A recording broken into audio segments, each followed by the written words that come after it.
Hi everyone, welcome back to our channel ഇന്നൂസ് recipe. എല്ലാവരും സുഖമായിട്ടിരിക്കുന്നെന്ന് വിശ്വസിക്കുന്നു. ഞാൻ ഇന്ന് വന്നിട്ടുള്ളത് നല്ല ജ്യൂസി ആയിട്ടുള്ള യമ്മി ആയിട്ടുള്ള ഇൻസ്റ്റന്റ് പിസയുടെ റെസിപ്പിയുമായിട്ടാണ്. ഈ ഒരു പിസയ്ക്ക് ഈസ്റ്റിന്റെ ആവശ്യമില്ല, ഓവന്റെ ആവശ്യമില്ല, അതുപോലെ തന്നെ പിസ്സ സോസിന്റെയും ആവശ്യമില്ല. നമുക്ക് വീട്ടിൽ ഇൻസ്റ്റന്റ് ആയിട്ട് പെട്ടെന്ന് തന്നെ ഇത് തയ്യാറാക്കി എടുക്കാൻ പറ്റും. അത്രയ്ക്ക് ഈസി ആയിട്ടുള്ള ഒരു റെസിപ്പിയാണ്, പക്ഷെ നല്ല ടേസ്റ്റിയുമാണ്. വളരെയധികം കുട്ടികൾക്കൊക്കെ ഇഷ്ടപ്പെടുന്ന ഒരു റെസിപ്പിയാണ്.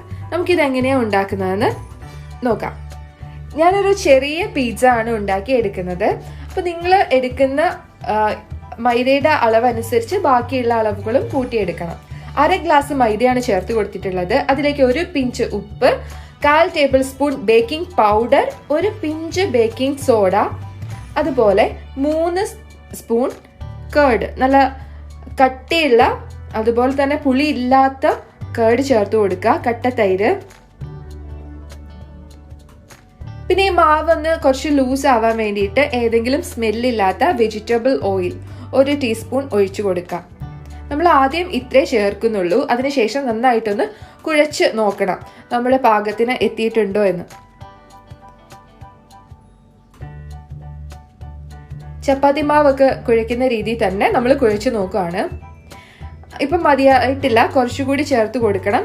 അതുകൊണ്ട് ഞാനൊരു 2 ടേബിൾ സ്പൂൺ തൈരും കുറച്ച് ഓയിൽ കൂടി ചേർത്ത് കൊടുക്കുന്നുണ്ട് ഒരു മയത്തിന് വേണ്ടിയിട്ട്.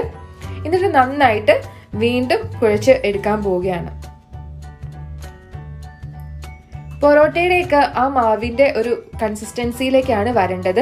ഈസ്റ്റ് ചേർക്കാത്തത് കൊണ്ട് തന്നെ നമുക്കിത് റെസ്റ്റ് ചെയ്യേണ്ട യാതൊരു ആവശ്യമില്ല. ഇത് പ്രിപ്പയർ ചെയ്ത് കഴിഞ്ഞാൽ പിന്നെ അപ്പം തന്നെ ഉണ്ടാക്കിയെടുക്കാനായിട്ട് സാധിക്കും. ഈ മാവ് ഇതുപോലെ 2ആയിട്ട് പാർട്ട് ചെയ്ത് വയ്ക്കുക. എന്നിട്ട് 2 ബോൾസ് ഉണ്ടാക്കിയെടുക്കുക. കുറച്ച് ഒട്ടിപ്പിടിക്കുന്ന രീതിയിൽ ഉണ്ടാവും, എന്നാലും കുഴപ്പമില്ല. കയ്യിൽ കുറച്ച് എണ്ണ തേച്ച് കൊടുത്താൽ മതി. ഇനി നമുക്ക് പാൻ എടുക്കാം. അതിലേക്ക് കുറച്ച് വെജിറ്റബിൾ ഓയിൽ ഒഴിച്ചു കൊടുക്കുക. എന്നിട്ട് ജസ്റ്റ് ഒന്ന് ബ്രഷ് ചെയ്ത് കൊടുക്കാം.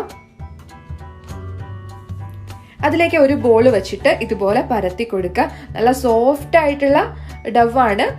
കൈകൊണ്ട് തന്നെ ഇങ്ങനെ പരത്തിയെടുക്കാം. കയ്യിൽ എന്തെങ്കിലും ഒട്ടിപ്പിടിക്കുന്നുണ്ടെങ്കിൽ കുറച്ച് ഓയിൽ തടവിയിട്ട് ഇതുപോലെ പരത്തിയെടുത്താൽ മതി. ഈസി ആയിട്ട് ഇതുപോലെ പരത്തിയെടുക്കാനായിട്ട് സാധിക്കും.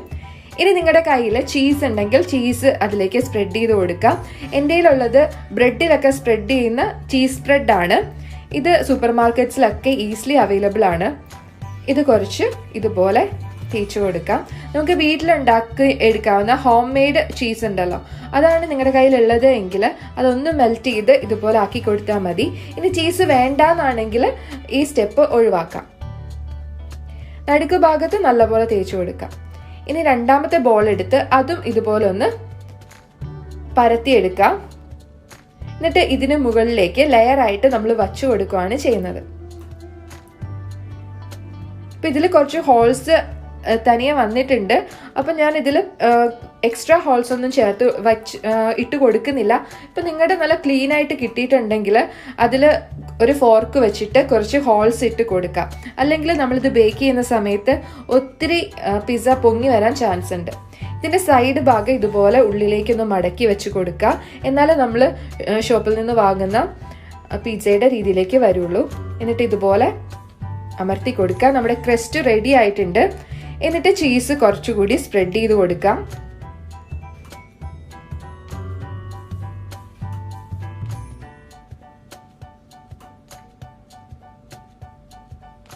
ഇതിലേക്ക് ഉള്ള സോസ് നമ്മൾ പ്രിപ്പയർ ചെയ്തെടുക്കുന്ന ഒന്നുമല്ല.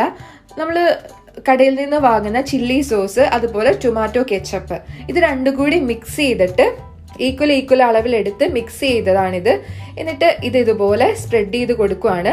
നടുക്ക് കുറച്ച് അധികവും സൈഡിലേക്ക് വരുമ്പോൾ കുറഞ്ഞു വരുന്ന രീതിയിൽ വേണം ചെയ്തെടുക്കാൻ. ഏറ്റവും അരികിലേക്ക് വയ്ക്കേണ്ട ആവശ്യമില്ല കേട്ടോ. അപ്പം ഇതുപോലെ നല്ലതായിട്ടൊന്ന് ആക്കി കൊടുക്കാം. എന്നിട്ട് നിങ്ങളുടെ കയ്യിലുള്ള പച്ചക്കറികൾ എന്താണെന്ന് വെച്ച് കഴിഞ്ഞാൽ അത് കട്ട് ചെയ്ത് വെക്കുക. ഞാൻ കുറച്ച് ക്യാപ്സിക്കം, സവാള, അതുപോലെ ഒലീവ് നട്ട്സും കൂടി ഇങ്ങനെ കട്ട് ചെയ്ത് വെച്ച് കൊടുത്തിട്ടുണ്ട്. കുറച്ച് ഹോം മെയ്ഡ് ചീസ് കൂടി ഇട്ട് കൊടുത്തിട്ടുണ്ട്. ക്യാരറ്റ് ഉണ്ടെങ്കിൽ ക്യാരറ്റ്, അതുപോലെ മഷ്റൂം വേണമെങ്കിൽ ഫ്രൈ ചെയ്തിട്ട് കൊടുക്കാം, ചിക്കൻ ഫ്രൈ ചെയ്തിട്ട് കൊടുക്കാം, അതൊക്കെ നിങ്ങളുടെ ഇഷ്ടം. ഇനി ബേക്ക് ചെയ്തെടുക്കാം. കേക്ക് ബേക്ക് ചെയ്യുന്ന പോലെ തന്നെ ഒരു പാത്രം വെച്ച് ചൂടാകുമ്പോൾ അതിലേക്ക് നമ്മുടെ പാൻ വെച്ച് കൊടുക്കാം. ഫ്ലെയിം എപ്പോഴും ലോയിൽ ഇടുക, വളരെ കുറഞ്ഞ തീ മതി. 15 മിനിറ്റ് ആകുമ്പോഴേക്കും നമ്മുടെ ഈ പിസ്സ റെഡി ആയിട്ടുണ്ടാവും. 15 മിനിറ്റ്സ് ആയിട്ടുണ്ട്. നല്ല പോലെ വീർത്ത് വന്നിട്ടുണ്ട്, ക്രസ്റ്റ് ഒക്കെ നല്ല പോലെ വീർത്ത് വന്നിട്ടുണ്ട്, അതുപോലെ നല്ല ജ്യൂസി ആയിട്ടുണ്ട്. ഒരു ചെറിയ ഗോൾഡൻ ബ്രൗൺ കളറും വന്നിട്ടുണ്ട്. ഇങ്ങനെ ചെറിയൊരു ഗോൾഡൻ ബ്രൗൺ കളർ വന്നിട്ടുണ്ടെങ്കിൽ നമുക്ക് ഫ്ലെയിം ഓഫ് ചെയ്യാം. എന്നിട്ട് ഈ പാനിൽ തന്നെ നമുക്ക് വച്ചാൽ മതി. ഇത് തന്നെ അടച്ചു വെക്കുക. അപ്പോൾ ആ ചൂട് കൊണ്ട് കുറച്ചുകൂടി ഒന്ന് സെറ്റാവും. അതുപോലെ കുറച്ച് ആറുകയും ചെയ്യും. ആറുന്ന സമയത്ത് നമുക്ക് എടുത്ത് കട്ട് ചെയ്ത് യൂസ് ചെയ്യാം. ഇനി ഒത്തിരി ഗോൾഡൻ കളർ ആയിട്ടുണ്ടെങ്കിൽ ഇതിൽ നിന്ന് മാറ്റി വേറൊരു പാത്രത്തിൽ വെച്ച് കൊടുത്താൽ മതി. ഇപ്പൊ ചെറിയ ചൂടിൽ തന്നെ നമുക്കിത് കഴിക്കുവാണെങ്കിൽ നല്ല ടേസ്റ്റിയാണ്. നല്ല ജ്യൂസി ആയിട്ടുള്ള, നല്ല യമ്മി ആയിട്ടുള്ള ഹോം മെയ്ഡ് പിസ്സ ഇവിടെ റെഡി ആയിട്ടുണ്ട്. പെട്ടെന്ന് തന്നെ തയ്യാറാക്കി എടുക്കാനായിട്ട് സാധിക്കും. കുട്ടികൾക്കൊക്കെ ഭയങ്കര ഇഷ്ടമാവും. അപ്പം നിങ്ങൾ എന്തായാലും ട്രൈ ചെയ്ത് നോക്കുക. വളരെ ഈസിയാണ്. അടുത്ത വീഡിയോയുമായി വീണ്ടും കാണാം. Till then take care, by.